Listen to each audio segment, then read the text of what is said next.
यहाँ लोग चाकू से नहीं यार बोलकर पीठ पे वार करते हैं। कभी सोचा है जो लोग हमेशा तुम्हारे साथ हंसते बोलते हैं, तुम्हारी प्रॉब्लम सुनते हैं, तुम्हारा सपोर्ट बन के चलते हैं, शायद वही सबसे पहले तुम्हें पीछे खींचने वाले होते हैं। अगर तुम सबको दुश्मन समझोगे तुम्हारी हार पक्की है, लेकिन अगर दुश्मन को दोस्त बना के इन्फॉर्मेशन लोगे तो तुम्हारा जीतना पक्का है। यही गेम साकाजुलू खेलता था। दुश्मन को मारने से पहले उनका दोस्त बन जाता, कैंप्स में गिफ्ट भेजता, बातें करता, और जब सोल्जर्स गार्ड नीचे कर देते तो वो उनके प्लान से, वीकनेसेस और नंबर से सब जान लेता। ये दोस्ती नहीं, इंटेलिजेंस गैदरिंग थी, और इसी स्ट्रेटेजी से उसने हाफ अफ्रीका जीत लिया। और ये खेल सिर्फ हिस्ट्री तक नहीं रुका, आज बिजनेस वर्ल्ड में भी चल रहा है। टेक इंडस्ट्री में जब एप्पल ने नेक्स्ट आईफोन के फीचर्स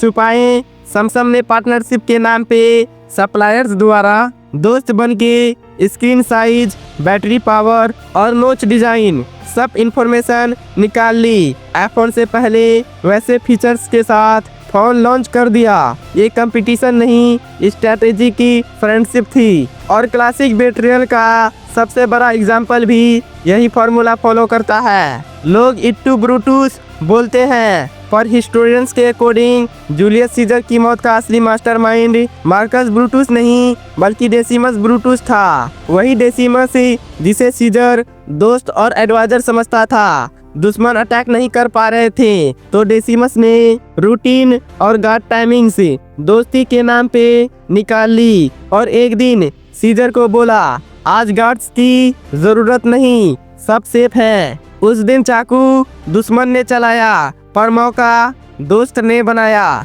बॉस, दुनिया में पावर मसल से नहीं मिलती बल्कि इंफॉर्मेशन से मिलती है, और यही है 48 लॉज ऑफ पावर का law number 14, pose as a friend, work as a spy. France का एक आदमी था कार्डिनल रिचेल्यू। सब उसे अपना दोस्त, एडवाइजर, गाइड समझते थे, पर असली कहानी कुछ और थी। कार्डिनल रिचेल्यू दोस्त बन के क्या करता था? हर मीटिंग्स, हर कन्वर्सेशंस, हर चाय बिस्कुट बातचीत द्वारा इंफॉर्मेशन निकालता था। कौन इनसिक्योर है, कौन जेलस है, कौन किसके खिलाफ है, हर सीक्रेट्स उसके दिमाग के डाटाबेस में स्टोर होता था। फिर जब वक्त आया उसने उन्हीं सीक्रेट्स का इस्तेमाल उन्हीं लोगों के खिलाफ किया। दोस्त हंसते रहे पर उनका गेम उसी आदमी ने काटा जिसे वो अपना समझते थे। ध्यान दो बॉस, पावर दिखाने से नहीं मिलती बल्कि इंफॉर्मेशन कलेक्ट करने से मिलती है। दुनिया का सबसे बड़ा पावर उसके पास होता है जिसके पास सबसे ज्यादा इंफॉर्मेशन होती है। नेपोलियन सोचता था उसका सबसे लॉयल आदमी कौन है? जोसेफ फोच, उसका सीक्रेट पुलिस चीफ। जोसेफ फोच हर जगह जासूस बिठाया था, मिनिस्टर्स के घर, जनरल्स की मीटिंग से, यहाँ तक कि नेपोलियन के आसपास। नेपोलियन सोचता था ये बंदा मेरा सबसे डिपेंडेबल दोस्त है। लेकिन जब डाउनफॉल आया सबसे पहले जोसेफ फोच ने साइड चेंज की, नए रूलर्स द्वारा डील की और खुद बच गया। नेपोलियन गिरा पर जोसेफ फोच जिंदा रहा, क्योंकि जो सबसे ज्यादा इंफॉर्मेशन रखता है वही आखिरी में बचता है। ध्यान दो बॉस, दुश्मन दूर से अटैक नहीं करता, दुश्मन दोस्ती करके पास आता है। तलवार द्वारा सिर्फ शरीर कटता है पर इंफॉर्मेशन द्वारा लोगों का फ्यूचर कटता है। जिसने दोस्ती के नाम पे डाटा कलेक्ट करना सीख लिया उसके लिए लाइफ एक बैटलफील्ड नहीं बल्कि एक पक्की जीत बन जाती है। ये सिर्फ हिस्ट्री तक सीमित नहीं है, हर जगह ये लोग काम करता है। बड़ी कंपनीज जैसे एप्पल, माइक्रोसॉफ्ट और गूगल एक दूसरे के एम्प्लॉयज को हायर करके सीक्रेट्स निकालने की कोशिश करती है, क्योंकि जो पहले जान लेगा वो जीतेगा। पॉलिटिशियन अपने दोस्तों की तरह दिखने वाले लोगों को दूसरे पार्टीज में भेजते हैं ताकि उनके स्ट्रैटेजीज निकाल सके। कभी कभी खुद की पार्टी के लोग भी अपनी ही पार्टी के खिलाफ काम करते हैं। तुम्हारे आसपास भी कुछ लोग होंगे जो दोस्त बनकर तुमसे तुम्हारी कमजोरी निकाल रहे होंगे और जब वक्त आएगा तुम्हारे खिलाफ यूज करेंगे। बॉस, किसी को डायरेक्टली सवाल मत पूछो, बस उनको रिलैक्स करो, उनसे बातें करो। जब लोग कंफर्टेबल होते हैं तो वो अपनी सबसे बड़ी सीक्रेट्स बिना सोचे बता देते हैं। ध्यान दो बॉस, दुनिया में कोई भी फ्री में इंटरेस्ट नहीं लेता। हर इंसान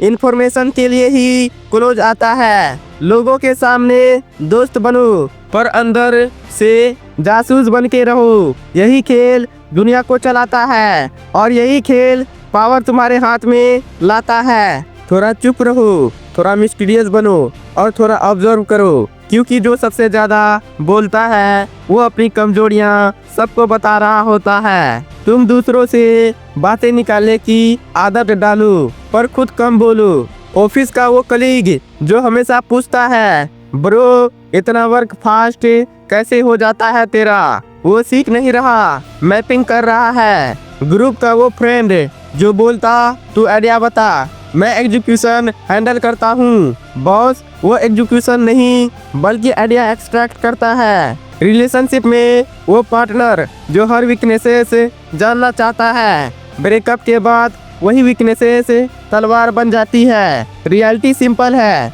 लोग दोस्ती के नाम पे तुम्हारा डाटा निकालते हैं। बॉस, लोगों की स्माइल पे मत जाओ, उनके सवालों पे ध्यान दो। जितने पर्सनल सवाल उतना ज्यादा डाटा कलेक्शन। तुम्हारे सीक्रेट्स हमेशा तुम्हारे खिलाफ यूज किए जाते हैं, बस वक्त का इंतजार होता है। ये लोग डेंजरस भी हैं। अगर किसी को समझ आ गया कि तुम उसकी जासूसी कर रहे हो तो तुम्हारा डाउनफॉल निश्चित है। इसलिए हमेशा अपना इमेज एक लॉयल दोस्त जैसा रखो पर दिमाग एक जासूस का रखो। ध्यान दो बॉस, ये गेम दोस्ती का नाम लेकर चलता है और इंटेलिजेंस के दम पे खत्म होता है। पावरफुल वो नहीं जो सबसे ज्यादा बोलता है, पावरफुल वो है जो सबसे ज्यादा जानता है। दुनिया का सबसे बड़ा वेपन तलवार नहीं, इंफॉर्मेशन है। तलवार एक बार काट सकती है जबकि इंफॉर्मेशन बार बार काटती है। बॉस, जिंदगी में पावर बोलने वाले के पास नहीं होती, पावर उसके पास होती है जो चुप रहकर सब समझ लेता है। क्योंकि जो मुंह से बोलते हैं वो अपनी कमजोरी बता देते हैं और जो दिमाग से देखते हैं वो दुनिया को हिला देते हैं। लोग तुम्हें तब तक प्यार, दोस्त, भाई और पार्टनर बोलते रहेंगे जब तक तुम उनके काम के हो, लेकिन जिस दिन तुम्हारे सीक्रेट्स उनके हाथ लग गए वो तुम्हारे इमोशंस नहीं तुम्हारी वीक पॉइंट्स पे वार करेंगे। इसलिए अपने कार्ड्स कभी मत खोलो, अपने प्लान्स कभी मत बताओ, अपने ड्रीम्स कभी मत रिवील करो, क्योंकि दुनिया तुम्हारे ड्रीम सेलिब्रेट नहीं करती, उन्हें हाईजैक करती है। और जब सही टाइम आए वही इंफॉर्मेशन तुम्हारा पावर बन जाएगी, वही इंफॉर्मेशन तुम्हारी शील्ड